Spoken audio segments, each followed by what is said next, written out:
बहू, तुमने सब्जी में अजवाइन क्यों डाल दिया? तुम जानती हो ना, मुझे इससे एलर्जी होती है। माफ कर दीजिए मम्मी जी, मुझे तो पता ही नहीं था।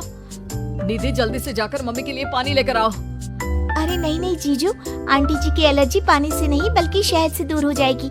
1 मिनट रुकिए। अंजलि दौड़ कर जाती है और शहद लेकर आती है। लेकिन तुम्हें इसके बारे में कैसे पता? बस ऐसे ही। आंटी जी ये लीजिए, जल्दी से 1 चम्मच शहद खा लीजिए। अब देखिए थोड़ी देर में आप ठीक हो जाएंगी। तुमने तो एक बार फिर से मम्मी जी की जान बचा ली अंजलि, वरना मैंने तो आज बहुत बड़ी गलती कर दी थी। थैंक यू अंजलि बेटा, तुम तो वाकई में बहुत अच्छी लड़की हो। सबकी मदद भी करती हो और तुम्हें तो कितनी अच्छी नॉलेज है कि एलर्जी होने पर क्या खाना चाहिए। वाकई में तुम बहुत इंटेलिजेंट लड़की हो Anjali. Thank you so much. कुछ दिनों के बाद, भाभी मुझे ऑफिस के लिए देर हो रही है। मेरी एक फाइल है, जरा आप उठाकर रख देना। मैं शाम को आकर आपसे वापस मांग लूंगा। और जरा ध्यान से रखना, बहुत इम्पोर्टेंट फाइल है।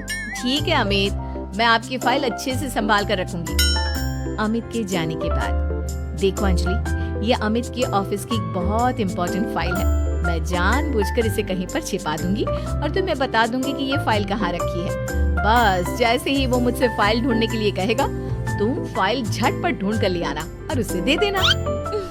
वाह दीदी, मुझे इस घर की बहू बनाने के लिए आप कितनी मेहनत कर रही हैं। शाम के बाद, भाभी मैंने आपको एक फाइल संभाल कर रखने को दी थी, प्लीज जरा वापस दे दीजिए ना। मुझे एक प्रेजेंटेशन बनाना है। निधि उस फाइल को ढूंढने का नाटक करती है। क्या करूं देवर जी, आपकी फाइल मिल नहीं रही मुझे। अरे भाभी ये आप क्या कह रही हैं? अगर वो फाइल नहीं मिली तो मेरा प्रमोशन नहीं होगा। बहुत इम्पोर्टेंट फाइल है। अमित, ये रही तुम्हारी फाइल। दीदी ने ऐसे ही बैठक में छोड़ दी थी और वो काम करने वाली आती है ना, वो इसे उठाकर डस्टबिन में डालने वाली थी।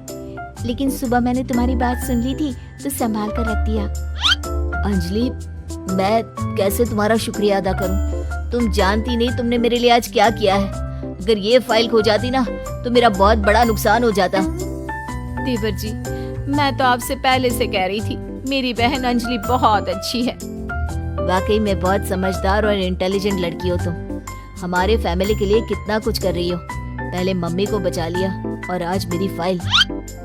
अगले दिन, मुझे लगता है कि अमित भी अंजलि को धीरे धीरे पसंद करने लगा है। तुमने फिर से वही कहानी कहना शुरू कर दिया। मैंने कहा ना, अंजलि की शादी अमित से हम नहीं करवाना चाहते। देखो बेटा, तुम्हारी बहन बहुत अच्छी है, लेकिन फिर भी मैं अमित के लिए किसी दूसरे घर की लड़की लाना चाहती हूँ। एक ही घर की 2 लड़कियाँ मुझे अपनी बहू बनाकर नहीं लानी। मम्मी जी, मेरी बहन ने आपके लिए इतना कुछ किया और फिर भी आप उसके साथ ऐसा कर रही हैं। तुम गलत समझ रही हो निधि। ये बात तो हम लोगों ने तुम्हें पहले ही कह दी थी। तुम्हारी कोशिशें बेकार है। ऐसा कुछ नहीं होने वाला निधि। देखा दीदी, तुम्हारे सब कुछ करने के बाद भी तुम्हारे ससुराल वाले मुझे इस घर की बहू बनाने के लिए तैयार नहीं है। लगता है अब एक आखिरी खेल खेलना पड़ेगा और देखना, उसके बाद सब ठीक हो जाएगा। मजबूरी में मेरी सास को अमित के साथ तुम्हारी शादी करवानी पड़ेगी। लेकिन दीदी, अब आप क्या करने वाली हैं? कल रात को जब अमित ऑफिस से देर से लौटेगा तो उसके खाने में बेहोशी की दवा डाल दूंगी। तुम चुपचाप उसके कमरे में उसके बेड पर जाकर लेट जाना। कुछ करने की जरूरत नहीं है, बाकी का सारा काम मैं संभालूंगी। निधि और अंजलि मिलकर अमित को फंसाने का प्लान बनाते हैं। दोनों अमित के खाने में बेहोशी की दवाई डाल देते हैं। भाभी, बड़े जोरों की भूख लगी है। दीदी तो सो गई है, आपके लिए खाना मैं लगा देती हूँ। हाँ हाँ बिल्कुल। वैसे रात काफी हो गई है, तुम सोई क्यों नहीं? मैं तुम्हारा इंतजार कर रही थी। सोचा तुम ऑफिस से लौट कर आओगी, खाना कौन देगा, बस इसीलिए। तुम कितनी अच्छी हो अंजलि, सबका कितना ख्याल रखती हो। थोड़ी देर के बाद खाना खाकर अमित गहरी नींद में सो जाता है और अपने प्लान के हिसाब से अंजलि उसके पास जाकर लेट जाती है। अगली सुबह, मम्मी जी ये देखिए, अमित मेरी बहन अंजलि से कितना प्यार करता है और कल रात को तो उन दोनों के बीच